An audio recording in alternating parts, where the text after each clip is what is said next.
All right, we are excited to have Entre Results interviews. We have Paul Hodge with us today. Paul, it is great to have you here. How are you today? I'm good. Thank you for asking. Awesome. Well, we are going to jump right in. Paul, what is your coaching focus? I focus on leaders in nonprofits, especially religious organizations, helping them renew their vision and refocus their vocation. Nice. I know there's a lot to that. So in terms of helping your clients, kind of share a little bit about how you help your clients and share a few details, please. Yeah. I come alongside clients to guide them in clarifying their aspirations, guard them from distraction, any limiting beliefs, by keeping them accountable to their goals and facilitating their own discovery of their unique best path toward reaching the objectives that they themselves set forth. I love it. I know, coaching is a little bit of different than consulting and training and things like that. You work on the mindset a lot too. It's challenging sometimes being a coach, because we have our own challenges. What are some of the challenges, or what are maybe one of your biggest challenges as a coach for yourself? Well, for me, like in my, I've been ordained clergy for 26 years, and in that role, there's a lot of training, teaching, guiding, directing. There's a lot of, you're looked on it for your expertise, for your unique skill set. You really bring a lot to the table by your training and experience. So I've done a lot of that, facilitating small groups, et cetera. Coaching is a challenge because it's something I'm doing. But there's two challenges. There's the challenge of doing the coaching, which is, checking all of that stuff I just described and making the client really the focus and the center. That's unique to coaching from any other kind of helping or listening profession. But I think the biggest challenge for me is the business side. Building an aircraft in flight has never really been my strong suit. And when you're building out a practice where you're doing the marketing, you're doing the sales, it's a small business, sole proprietorship or LLC. It's all you, right? You're chief cook and bottle washer. And that's where I have been getting some coaching myself to get through those challenges. I love it. I love your building an aircraft in flight. All these different little examples are really, really helpful.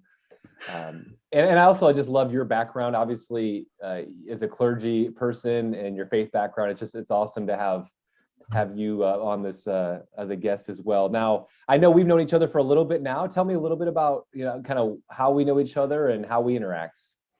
Sure. Well, our friend James with a Y is our connection. He was introduced to me by another minister in our denomination, another priest in the Eastern Orthodox Church.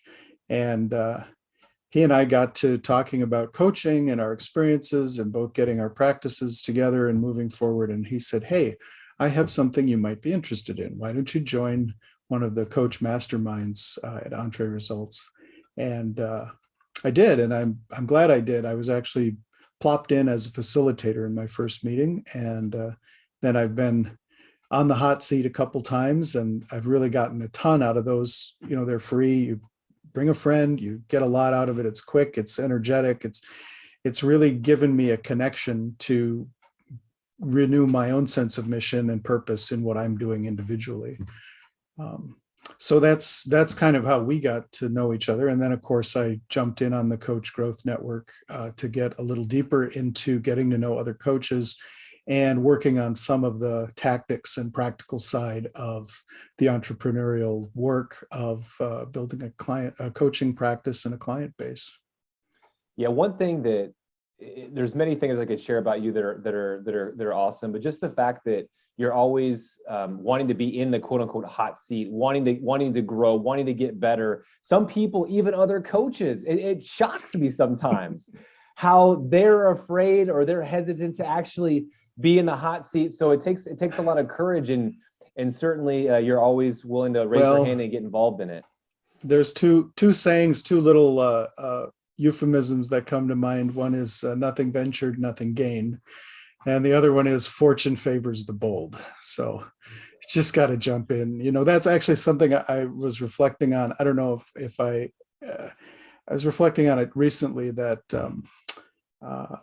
when we're failing, when we're not hitting the target, there are tons more lessons in that than when we are, and there's a lot more possibility for improvement. So when you jump in, take the risk, calculated, not ridiculous, without any forethought, but you take the risk, put yourself out there. Even if it doesn't go the way you expect, you get so much wisdom from the experience. So absolutely.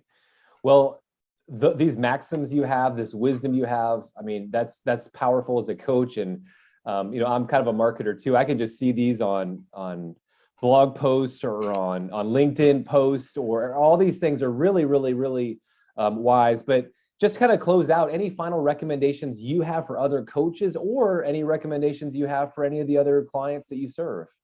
Yeah, I would say this is particularly for coaches. Well, I've got for coaches and clients, but particularly for coaches, or even managers who are taking a performance coaching approach with their direct reports. It's pretty basic, but the advice is don't consult. Let the client lead the discovery of their own unique solutions. Just bring a coaching presence. What I mean is communicate to the client that they are supported, but they have the lead in the coaching process. Ask them clarifying, challenging questions. Don't prejudge your own best answer for those questions. I mean, I wear eyeglasses, but if I give them to you, they're not going to give you better focus, probably. 1 in a million chance, right? We don't have the same needs, So just as a coach, just be okay with ambiguity and silence. If you're asked to give guidance and advice, for sure, but overall, in general, stay curious and let that client, find their way. That's where everybody gets the win. And then for clients, just remember, there aren't any gurus. You're the decider. You're the hero of your own story. And so own that and be brave. A coach will keep you in a safe space to be vulnerable to failure without the, that ego demand of always looking good to others. And like I said a minute ago, your failures will teach you even more success. A coach will remind you when you forget the values and aspirations that produce the goals you originally set out to achieve, the purpose you dedicated yourself to serve. He or she will keep you accountable to your highest self as you understand it right now. And that can lead you to greater success, but also it just might lead you to deeper wisdom. So it's up to no one but you to find and follow your best path to what you envision, and to pursue that as a leader in your work and in your life. Man, I'll tell you what, you are a blessing to everyone hearing this. I always learn whenever I hear you share some of your wisdom. So thank you, Paul, for being with us today, and everybody out there, make it a better than amazing day.